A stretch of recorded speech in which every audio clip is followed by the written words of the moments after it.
So after coordinated attacks in Paris, Lebanon, Bamako, Tunis most recently, there's a growing interest in understanding and counteracting the root causes of extremism. But what's your take from here at the annual Democracy Forum here in Bern, Switzerland, on how democracy and accountability efforts can really help here?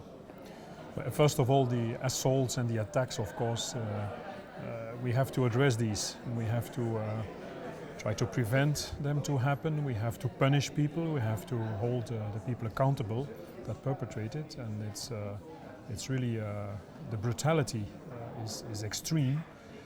I think the work we can do is more delivering in the long run. It's investing in inclusive societies. It's holding leadership accountable.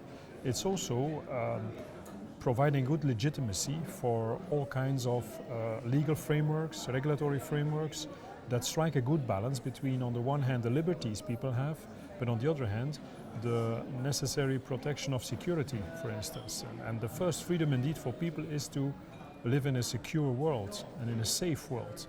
And so I think democracy, inclusive democracy, is also finding spaces for a good debate about where the balance lies exactly between liberty, freedom, and on the other hand protection of society and protection of individuals, creating space for a good debate and good decision making, very transparent good decision making. And specifically in terms of Sustainable Development Goal 16, we've heard a lot about that here at the forum over the past couple of days.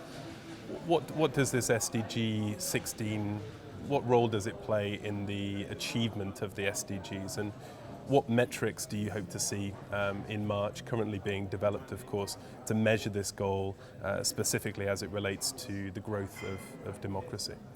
I think crucial for the next 15 years is the concept of accountability. To be capable to do that, you need good information, you need a good insight, you need transparency in terms of the situation, the policy that is implemented. So this is really crucial. Well organized at all levels of governance, accountability of the people that exercise a power over other people. So this is really crucial.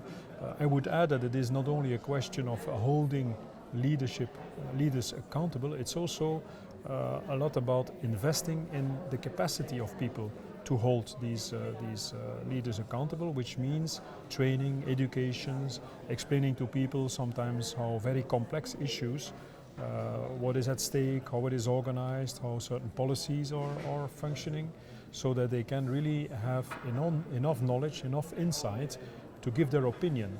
And I would add that as an organization that is really very much involved in organizing elections, it's also important for the next 15 years to try to approach really democracy as much more than elections. It is indeed about elections and fair elections, but it's much more about the practice of organizing accountability in other ways with other means than just the electoral process.